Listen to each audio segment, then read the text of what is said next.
Hello everyone, my name is, Arnold. I had a very long nightmare where there was school, unemotional parents, Wilson the bully, a classmate named Emily, and a bus that drove us endlessly into the abyss. I pressed myself against the back of the seat, fearing that I would fall. The people around me were like shadows. But at the turn, the bus eventually began to move to the edge, fell off the cliff. We flew swiftly, and for a long time from the cliff, we were dangling from side to side like kittens. That at one moment, I flew out through the broken window, and the bus flew on. It really hurt when I hit bumps and stones, and I screamed and woke up. Oh God, was that just a dream? This was a dream! How lucky it was that it was just a dream. People came running to my cry and tried to calm me down. One nice woman held me in close and whispered, Son, calm down. Everything is fine. We are with you and are close. And the bearded man who was standing by the bed was so worried that with trembling hands and stroked my head and whispered, it's okay, Arnold. After a while, I looked around. It was a village house, simple and cozy. There were a woman and a man nearby. Their faces were so kind and a little familiar, I think. I asked carefully, where am I? And who are you? Then the woman burst into tears. Oh God, what's wrong with him? Doesn't recognize his parents. I've always told you, Joseph, be careful. He's still so little. I was shocked. Are these my parents? I apparently fell or hit my head, which knocked my memory off. No matter how hard I tried, I couldn't remember my life, and the dream that I had at night seemed more realistic. But it too began to fog up and I couldn't remember the details. Mom brought me herbal tea and gingerbread cookies. My favorite, she said. The smell of ginger, the kind eyes of this woman, or rather my mother's, slowly began to return to my memory. But so far it was all in fragments. I recognized my massive wooden bed, a pillow stuffed with herbs, the smell of the room filled with freshness of the forest. I tried to get up and get dressed, but my mother wouldn't let me. I lay like that for a couple of days. When I felt better, my mother brought me clothes. It seemed alien and a little too big, and the shoes were definitely big, so I had to wear them with thick socks. Yes, there were many questions. Several days passed in this way. Poor mother did not leave my side, and in every possible way helped me to remember every corner of the house, every little thing. It was fun to remember my life again, to my questions of what happened to me. She said that the time would come to explain everything. So, in short, I got into trouble and partially lost my memory. I was not allowed outside the house at all. Mom told me that my name was Arnold Ruth. Her name was Mary, and my father was Joseph. We are a family of a gamekeeper in Kings Canyon National Park, California. Over time, my dad began to take me to see the park again. It was what I liked most in my life, the famous General Grant's Grove, Redwood Canyon. I began to slowly remember all the routes and places, although, to be honest, with difficulty. At home, my mother often asked me about the dream, and I listened carefully. And in the end, she laughed loudly that I was dreaming of an unthinkable fantasy. One day, my mother hurriedly ran home and asked to get the jam out of the basement. I was scared because I hadn't gone down there yet, but my mother took me there so confidently that I thought, oh, I probably did it 100 times before.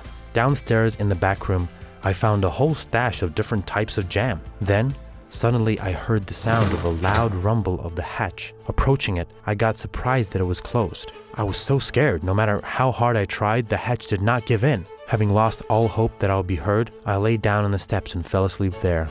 There were some strange dreams again. I clearly saw the bully Wilson. He was chasing me again to beat me. Suddenly my father woke me up and took me on his arm and carried me onto the sofa. He was yelling at my mother for not looking after me. Mom asked for forgiveness and cried. She said that some people had come and asked to show a way out. She had to go on horseback for another hour in front of their car to guide them onto the highway. One day, I woke up in the middle of the night and did not find my parents. Frightened, I began to look for them in the yard and saw a dim light in the barn, the silhouettes of my parents. For some reason, I decided to eavesdrop on their conversation. From what I understood, they were talking about me. I tried to listen and made out just a few repeating words like, police, God, he doesn't remember anything.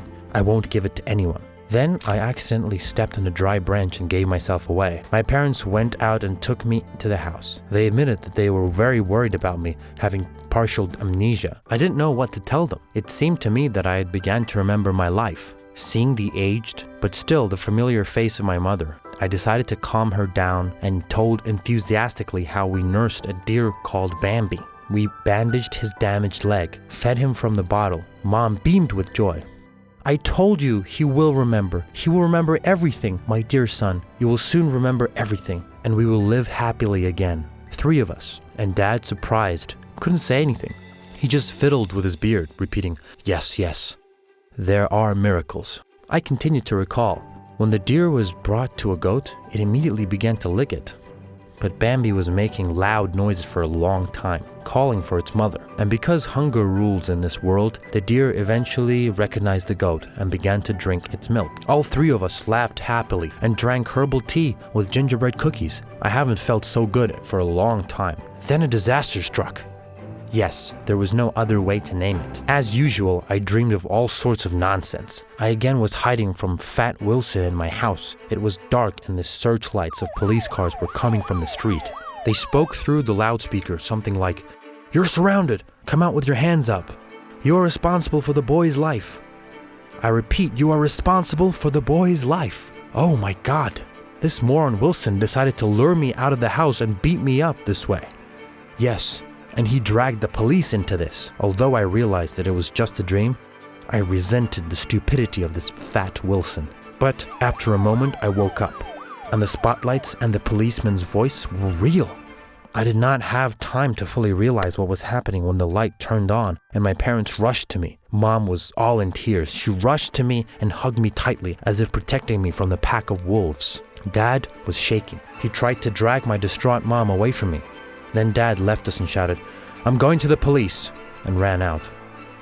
Mom was out of her mind. She kept on repeating one thing: "I won't give up. I won't give it up for anything, son." I felt scared and cried. Clutching my mother, fear gripped me, and I waited for something terrible to happen.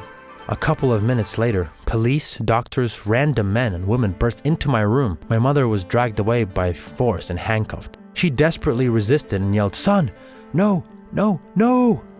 My heart was breaking. Why did they grab her? I yelled, "Mom! Mom, don't leave me!"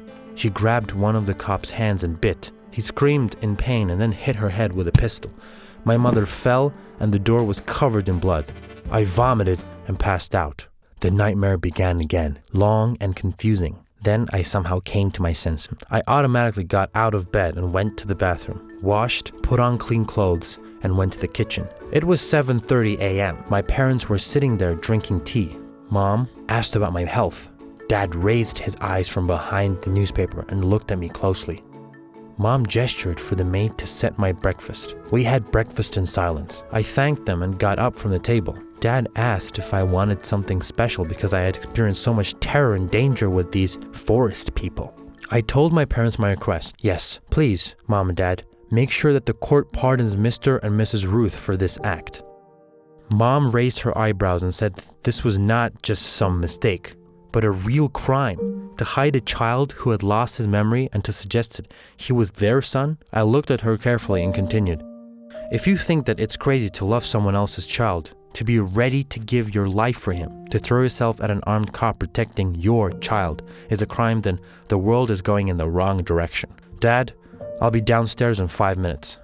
Take me to these people. I want to quickly talk to my mom. She probably is going crazy without me."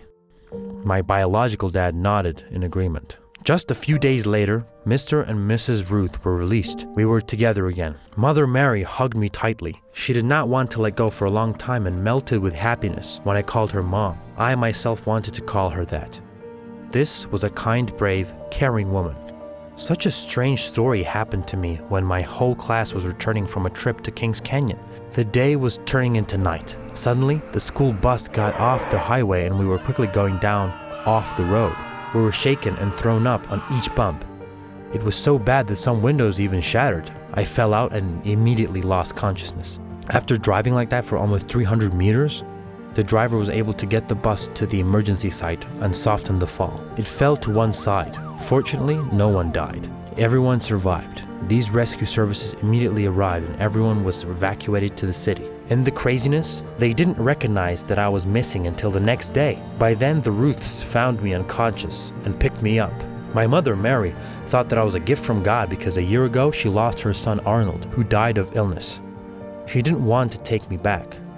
Even when the police came looking for me, she hid me in the basement. You already know the rest of the story. If you like the story, then give it a thumbs up and leave us some comments. Don't forget to subscribe to our channel.